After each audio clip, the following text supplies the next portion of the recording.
नमस्ते सम्पूर्णमा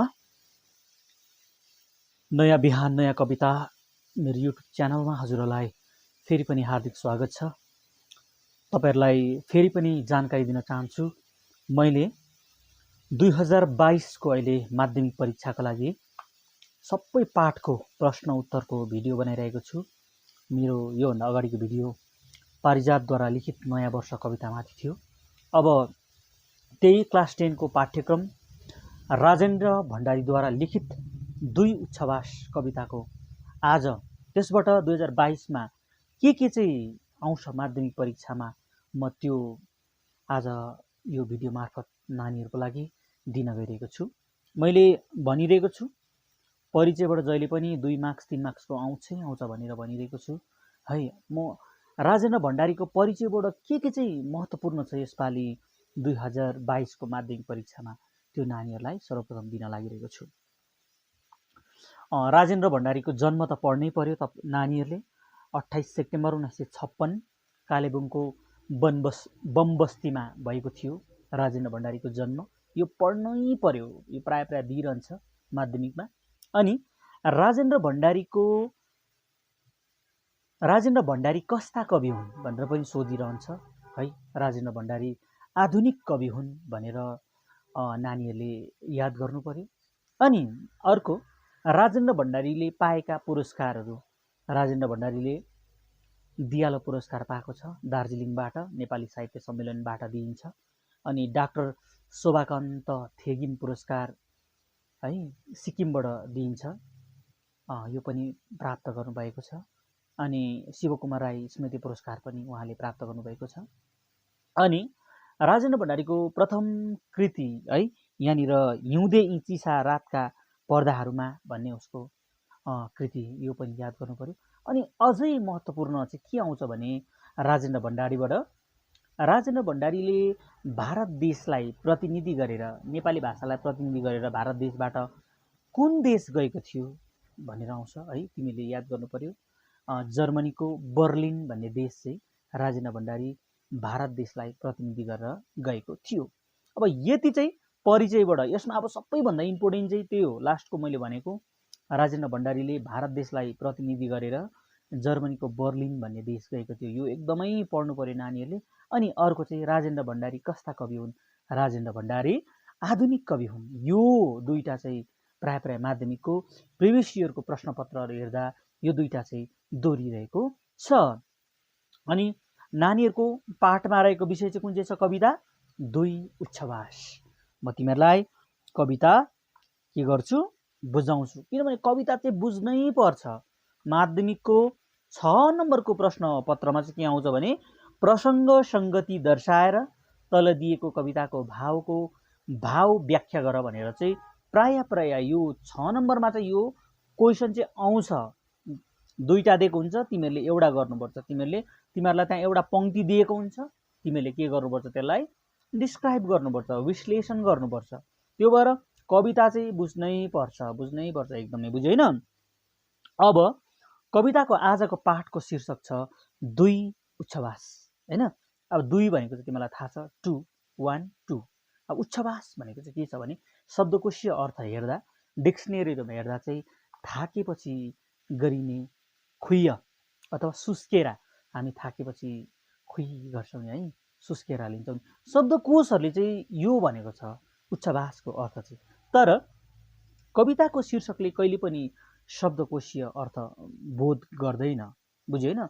कविताको अर्थले बृहत अर्थ, ठुलो अर्थ बोकेको हुन्छ कविताको शीर्षकले, बुझ्यो हैन? त्यो भएर अब कवितामा चाहिँ के छ भन्दा चाहिँ यो कविता थुप्रै तरिकाले हामीले बुझाउन सक्छौं। यसलाई यो कविताको एउटा महत्त्वपूर्ण पक्ष चाहिँ के हो भने मानवको जीवन दर्शन पनि बोध गरेको छ यो कविताले। तर तिमीहरुलाई म त्यो मानवको जीवन दर्शनपट्टि लादिन। यो त्यता गयो भने यो कविता तिमीहरुलाई के हुन्छ? गाह्रो पर्छ यो कविता बुझ्न। तर म यसलाई सजिलो तरिकाले चाहिँ म तिमीहरुलाई यो कविता विश्लेषण गर्ने कोसिस गर्छु। कविताले भन्नु खोजिएको मूल गुणार्थ के हो भन्दा कवि राजेन्द्र भण्डारीले भनेको छ कुनै पनि वस्तु, कुनै पनि चीजको के गर्नुपर्छ? सही प्रयोग गर्नुपर्छ, बुझ्यो हैन? कुनै पनि वस्तु जस्तै एउटा कलम, एउटा पेन, त्यो त्यसको प्रयोग के हो? लेख्नु। त्यसले जताभावी हामी हाततिर लेख्छौँ, हामी भित्तातिर लेख्छौँ, स्कुलको डेस्कतिर लेख्छौँ, त्यो चाहिँ त्यसको प्रयोग होइन। त्यसले चाहिँ एउटा सादा पन्नामा लेख्नु, साइन गर्नु त्यसको प्रयोग हो।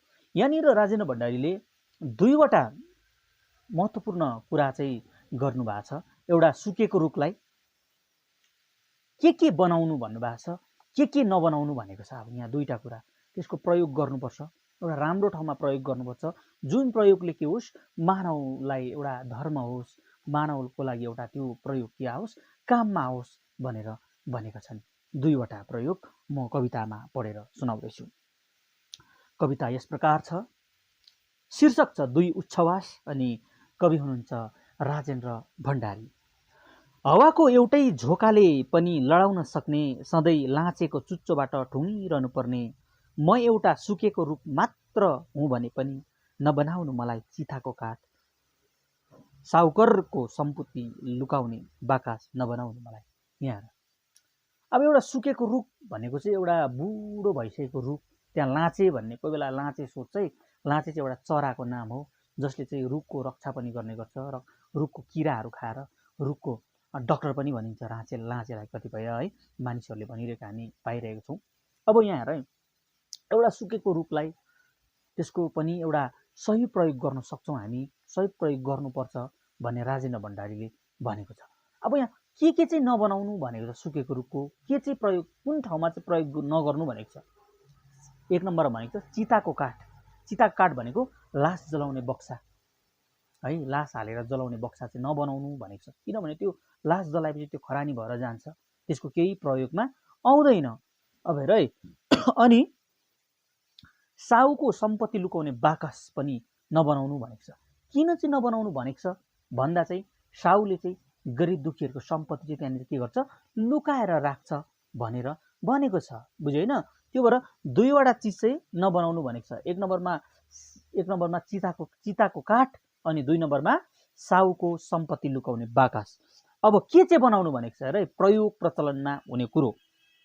बरु मलाई कुनै अनकान्टर गाउँ बीच उर्लिएर बगिरहने खरेमाथि एउटा पुल बनाइदिनु, जसबाट तरेर केटाकेटीहरू निर्धक्क पाठशाला जान सकुन्। आहा, कति राम्रो कुरा गर्नुभएको छ। एउटा सुकेको रुखको बरु त्यसलाई काटकुट गरेर के बनाइदिनु अरे, अनकाउन्टर भनेको चाहिँ के हो, कुनै एकान्त ठाउँ, कुनै अभेग जग्गा, कुनै निर्जल स्थल है, अनि के भन्छ सरकारको नजर नपरेको ठाउँ, एउटा अभेग जग्गामा जाने एउटा पुल बनाइदिनु अरे, जहाँबाट चाहिँ नानीहरू निर्धक्कसँग खुसी हुँदै रमाउँदै ढुक्कसँग पाठशाला गएर चाहिँ शिक्षा आर्जन गर्न सकोस् अरे। हेर है, कति मिठो कुरा गर्नुभएको छ राजेन्द्र भण्डारी सरले।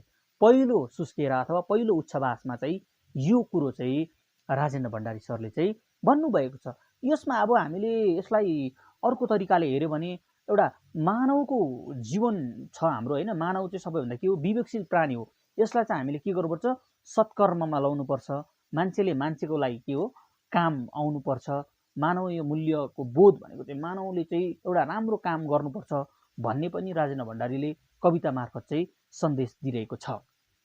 अब दोस्रो उच्छ्वासमा के भन्नुभएको छ, कहिले कुनै झारसम्म नपलाउने एउटा उजाड उदास र बाँझो भुइँ हुँ भने पनि नबनाउनु मलाई टुडी खेल र अखडाको मैदान। अब हेर है, यहाँनिर एउटा उजाड भूमि भनेको चाहिँ केही नपलाउने, झार भनेको चाहिँ आँगनतिर सानो सानो बुच्काहरू पलाएको हुन्छ नि, त्यसलाई चाहिँ हामी के भन्छौँ, झार भन्छौँ। त्यो झार समेत नपलाएको एउटा बन्जर भूमि छ अरे है। अब राजस्थानको मरुभूमि जस्तो एउटा बन्जर एउटा मैदान छ अरे होइन। त्यो मैदानलाई चाहिँ के नबनाउनु भनेको छ, अखडाको मैदान। अखडाको मैदान भनेको लडाइँ झगडा कुस्ती खेल्ने मैदान चाहिँ नबनाउनु भनेको छ। टुडी खेल नबनाउनु भनेको छ। टुडी खेल भनेको मोज मस्ती गर्ने जग्गा, रमाइलो जुवा तास खेल्ने अड्डा चाहिँ नबनाउनु भनेर चाहिँ भनेको छ राजेन्द्र भण्डारीले।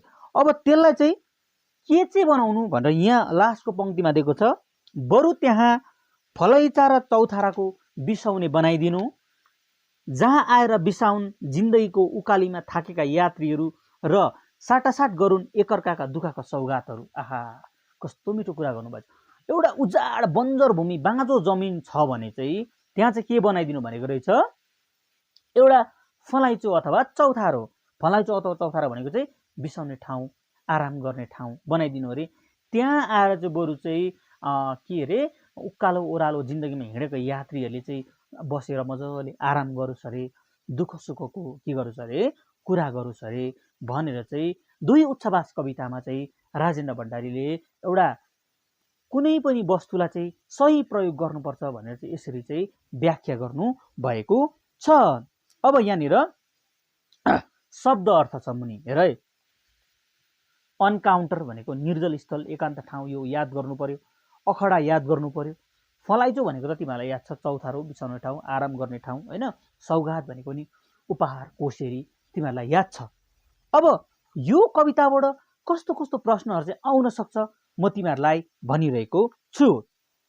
अब यहाँनिर म एउटा सुकेको रुख मात्र हुँ भने पनि नबनाउनु मलाई चिताको काठ भनेर तिमीहरूलाई 2 लाइनको के दिएको हुन्छ, पंक्ति दिएको हुन्छ। अब यहाँनिर तिमीहरूलाई प्रस्तुत पंक्ति कुन कविताबाट लिएको हो, यसका कवि को हुन् भनेर सोध्छ। तिमीहरूले आन्सर भन्नु पर्यो।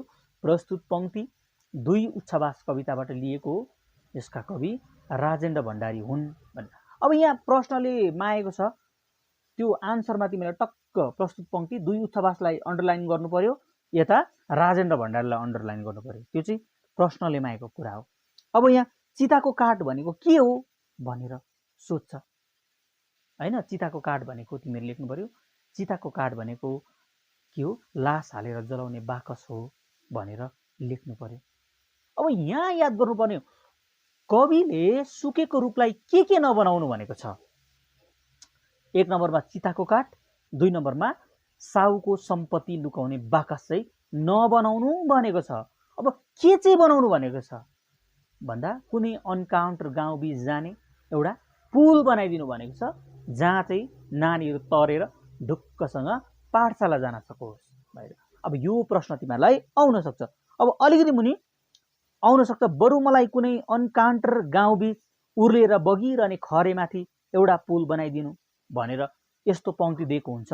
अब यहाँनिर तिमीहरूलाई के आउँछ, अनकाउन्टर भनेको के हो भनेर आउँछ। अनकाउन्टर भनेको अभेक ठाउँ, निर्जल स्थल, एकान्त ठाउँ भनेर तिमीले लेख्नु पर्यो। अब यहाँनिर अर्को प्रश्न आउन सक्छ, खरे भनेको के हो भनेर आउन सक्छ। खरे भनेको बर्खा भनेको पानी पर्ने समयमा बढ्ने खोला अथवा खोल्चा, खोल्चो पनि भनेको छ यहाँ शब्द अर्थमा हो भनेर लेख्नु पर्यो। अनि अर्को यहाँबाट आउन सक्छ तिमीहरूलाई, कहिले कुनै झ्यारसम्म नपलाउने एउटा उजाड उदास बाँझो भुइँ हुँ भने पनि नबनाउनु मलाई टुडी खेल र अखडाको मैदान। अब यहाँनिर तिमीहरूलाई प्रश्न आउन सक्छ टुडी खेल भनेको के हो। टुडी खेल भनेको मोज मस्ती गर्ने ठाउँ भन्नु पर्यो हैन। अखडाको मैदान भनेको के हो भनेर आउला। अखडाको मैदान भनेको कुस्ती खेल्ने, लडाइँ झगडा गर्ने मैदान हो भनेर आउन सक्छ। अब तिमीहरूले यति चाहिँ राजेन्द्र भण्डारीको 2 उच्छावास कविताबाट पढ्यौ भने तिमीहरूको 8 देखि 10 मार्क्स चाहिँ तिमीहरूको खेरो जाँदैन भन्दै यो पाठलाई म यही समाप्त गर्न चाहन्छु। तपाईहरु मेरो च्यानलमा नयाँ हुनुहुन्छ भने प्लिज यसलाई के गर्नुहोस्, सब्स्क्राइब गरिदिनुहोस्, शेयर गरेर जति पनि 2022 मा माध्यमिक परीक्षा दिइरहेको छ सम्पूर्ण नानीहरुकोमा पुर्याउने तपाईहरुको दायित्व छ, पुर्याइदिनुहोस्। यो भिडियो हेरेर पनि नानीहरु केही हदसम्म पनि लाभान्वित भओस् भन्ने शुभकामनाको साथमा फेरि पनि म अर्को अझै एउटा कविता छ योपालिको सिलेबसको देश चिनाउँदै अर्को कविता लिएर उपस्थित हुनेछु। तबसम्मलाई बिदा दिनुहोस्। नमस्ते।